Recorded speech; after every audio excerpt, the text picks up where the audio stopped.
31 जुलैपर्यंत जर ही कागदपत्र तहसीलमध्ये नेऊन जमा केली नाहीत तर पेन्शन ऑगस्ट महिन्याची येणार नाही.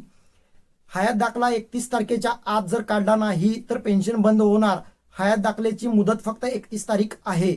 नमस्कार दिव्यांग मित्रमैत्रिणींनो, दिव्यांगांचा आवाज बोलान या चॅनलमध्ये मी ओमकेश आपल्या सर्वांचं सहर्ष स्वागत करतो.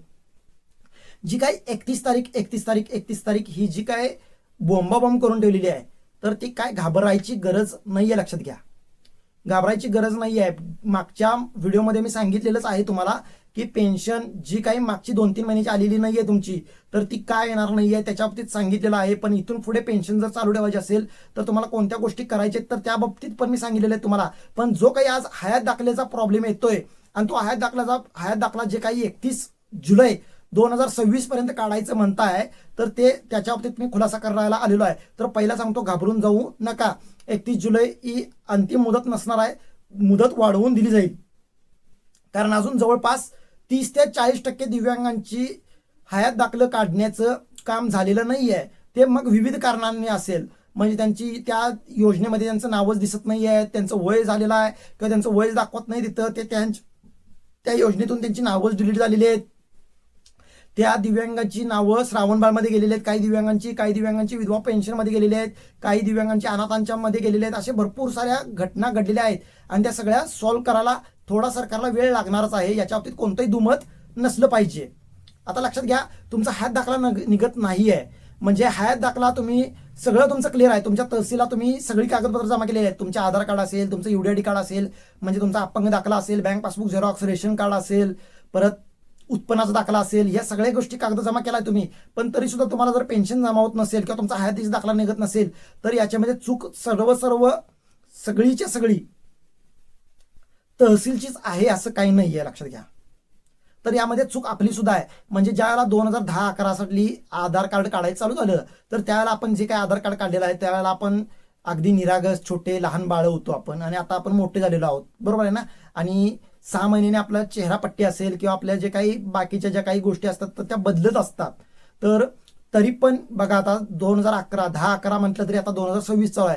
जवळपास 16 वर्ष झालेली आहेत आपण आधार कार्ड काढून. म्हटल्यानंतर 16 वर्षापूर्वीच आपला फोटो कसा असेल किंवा आपलं अंगठा आपण लावलेला असेल किंवा आपले डोळे स्कॅन केलेले तिथं त्यावेळेला होते तर ते काय असतील, डोळ्याचे सिच्युएशन आपल्याला बदललेले असते. कोणाला मोतीबिंदूचं ऑपरेशन झालेलं असतं, कोणी लेन्स टाकतं, कोणी काय करतं, कोणाची नजर वाढलेली असते, कोणाची नजर कमी होते, कोणाचं काय अंगठ्यावरचे आपले जे काही ठसे असतात म्हणजे जे काही पॉईंट्स असतात तर ते पॉईंट्स गेलेले असतात. काही काम करून आपण म्हणा किंवा काही गोष्टींमुळे रक्त कमी झालं, रक्त वाढलं, भरपूर अशा गोष्टी असतात. त्याच्यामुळे आपल्या तिथं बायोमेट्रिक होत नाही किंवा डोळे स्कॅन आपल्याला होत नाहीत. तर अशा वेळेला काय करायचं आपल्याला, म्हणजे डोळे स्कॅन का होत नाही तर तुम्ही तर तीच व्यक्ती आहात, ज्या व्यक्तीचं आधार कार्डवरती फोटो आहे तर तीच व्यक्ती तुम्ही आहात, तरी पण तुमचं आधार कार्ड स्कॅन का होत नाही, UDID कार्ड स्कॅन का होत नाही किंवा हयात दाखला का निघत नाही तुमचा.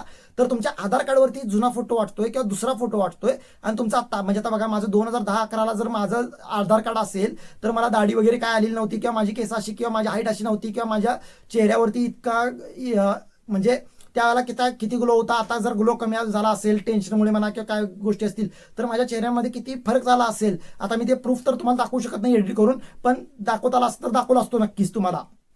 मग ते आता मी बदललं पाहिजे ना, किमान एक 2-4 वर्षातून आपण ते आधार कार्ड अपडेट करून घेतलं पाहिजे. आपला तो फोटो असेल किंवा आपलं बायोमेट्रिक असेल किंवा आपलं डोळे स्कॅन जे काय आधार ऑथेंटिकेशन असेल तर ते करून घेतलं पाहिजे ना आपण. ते आपण करून कधीच घेतलेलं नाहीये. मग त्याच्यामुळे तिथं डाटा आपला दिसत नाही किंवा ते आधार कार्ड नंबर आपण ज्याला तिथं टाकतोय हयात दाखला काढत असताना तर ते आधार कार्ड नंबर टाकलेला असतो ना तर त्याच्यावरती फोटो वेगळा दाखवतो आणि आपण डोळे स्कॅन करताना किंवा बायोमेट्रिक करताना तिथं फोटो वेगळा येतो. त्याच्यामुळे ती 2 व्यक्तींचं एकत्रीकरण किंवा 2 व्यक्ती ह्या वेगळ्या दिसतात. त्याच्यामुळे आपलं ते आधार UDID कार्ड म्हणा किंवा आधार कार्ड म्हणा किंवा हयात दाखला निघत नाहीये. लक्षात घ्या. मग आता हे करायसाठी काय करावं लागणार तुम्हाला, तर ते आधार कार्ड अपडेट करून या.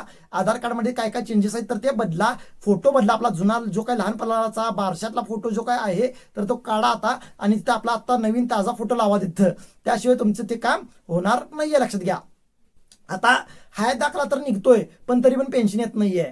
तर एक काम करा, तुमचा हयात दाखला निघालाय की नाही तो बघा पहिला. त्या हयात दाखल्यावरती तुमच्या योजनेचं नाव काय दाखवलंय, श्रावणबाळ सेवानिवृत्ती पेन्शन दाखवलंय की विधवा महिला पेन्शन दाखवलंय. तर जर ते दाखवलं असेल तर तुम्ही तहसीलला जायचं आणि तहसीलमध्ये जाऊन सांगायचं, हे बघा माझा हयात दाखला, याच्यावरती माझी योजना ही दाखवते, पण माझी ही योजना नाही आहे. फक्त जाताना एक गोष्ट लक्षात घ्या, फक्त ते हयात दाखला घेऊन जाऊ नका. हयात दाखल्यासोबत आधार कार्ड असेल, UID कार्ड असेल, उत्पन्न दाखला जर तुम्ही काढला असेल चालू वर्षीचा तर तो घेऊन जा, आणि बँक पासबुक घेऊन जा. म्हणजे बँक पासबुक, UID कार्ड, आधार कार्ड, या 3 गोष्टीवरती फोटो एकसारखा दिसतो, एक दिसतो, आणि त्या हयात दाखल्यावरती पण तोच फोटो दिसतो. त्याच्यामुळे त्यांना कन्फर्म करणं सोपं जातं आणि त्यांनी तिथं जी काय आपली योजना बदललेली आहे तर ती योजना बदलून आपली संजय गांधी दिव्यांग पेन्शन योजनेमध्ये आपल्याला ते सामील करून घेऊ शकतात. आलं लक्षात? हे घेतल्याशिवाय आपली पेन्शन, आणि तुम्ही आत्ता हयात दाखला जरी काढला नाही किंवा जरी काढायला भेटला नाही किंवा तुमचं काही कारणास्तव तुमचा निघत नसेल हयात दाखला, हे दोन्ही ऑप्शन करून सुद्धा निघत नसेल तर तुम्हाला एकच काम करायचं आहे. तुमचं आधार कार्ड, तुमचं UID कार्ड, हँडिकॅप सर्टिफिकेट आणि तुमचं रेशन कार्डचं एक झेरॉक्स घ्या, बँक पासबुक झेरॉक्स घ्या आणि तुमच्या आयडेंटिटीचा एक फोटो घ्या. ही 5-6 कागद घ्या तुमची आणि कागद घेऊन 50,000च्या आतला उत्पन्न दाखला काढा आणि ही कागद घेऊन तुम्ही तहसीलला तुमच्या जा. तहसीलमध्ये जाऊन तुम्ही त्या तहसीलदारांना गाठ पडा, तहसीलदारांना भेटा आणि सांगा माझा हयात दाखला निघत नाही आहे ऑनलाईन, मी भरपूर नेट कॅफेमध्ये प्रयत्न केला, मी मोबाईलवरती प्रयत्न केला, जर तुम्हाला जमत असेल तर तुम्ही काढून द्या, नाहीतर मग ही माझी कागद ऑफलाईन जमा करून घ्या, मी हयात आहे हे मी समोर आहे, माझी कागदपत्र तुमच्या समोर आहेत, ते कागद तुम्ही जमा करून घ्या किंवा याचा व्हेरिफिकेशन जी काय आहे तर ते तुम्ही करून घ्या आणि मला मोकळं करा, किंवा माझं जे काही पेन्शन थांबलेली आहे तर ती पेन्शन सुरू करा म्हणून सांगायचं त्यांना. तहसीलदार भेटत नसतील तर 5-10 दिव्यांग मिळून एकत्रित जावा. म्हणजे जरी तुम्ही घरातून एकटे गेला असाल तरी त्या तहसील कार्यालयामध्ये किंवा त्या संजय गांधी ऑफिसच्या बाहेर असे कित्येक दिव्यांग तुम्हाला भेटतील ज्यांच्या समस्या तुमच्यासारख्याच असतील. मग त्या दिव्यांगांना एकत्रित करा, एकत्रित दिव्यांग व्हा तुम्ही, 4-5 जण 10 जण एकत्रित व्हा आणि त्या तहसील ऑफिस पाशी जा.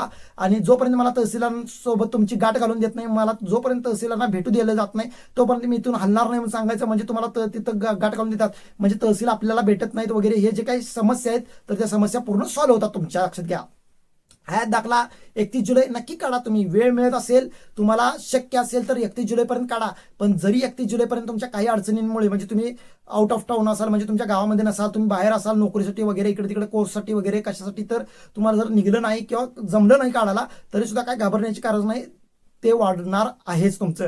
कारण अजून बरोबर 30 ते 40% दिव्यांगांचे जे काही हयात दाखले काढण्याचं काम अजून झालेलं नाही आहे पूर्ण.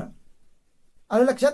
तर हयात दाखला काढावा लागणार तर आहेच आपल्याला, कारण हयात दाखला हे प्रूफ आहे आपण जिवंत असलेल्याचं. तर गोष्ट तुम्हाला समजली असेल, माहिती समजली असेल अशी आशा ठेवतो. हयात दाखला निघत नसेल, DBT वगैरे ते करत बसण्यापेक्षा आधार जे काही अपडेट आहे तर ते आधार अपडेट एकदा करून घ्या, तुमचं नक्की हयात दाखला निघेल. योजना बदलली असेल तर तहसीलला जायचं, त्याच्यात पर्याय कोणताही नाही आहे. 2-4 महिन्याची पेन्शन, त्याच्या बाबतीत आपण मागे बोललोच आहोत. तर व्हिडिओ कसा वाटला, मुद्दा कसा वाटला ते नक्की कमेंटमध्ये सांगा. आता आपण भेटूया पुढच्या व्हिडिओमध्ये. तोपर्यंत जय महाराष्ट्र, जय दिव्यांग.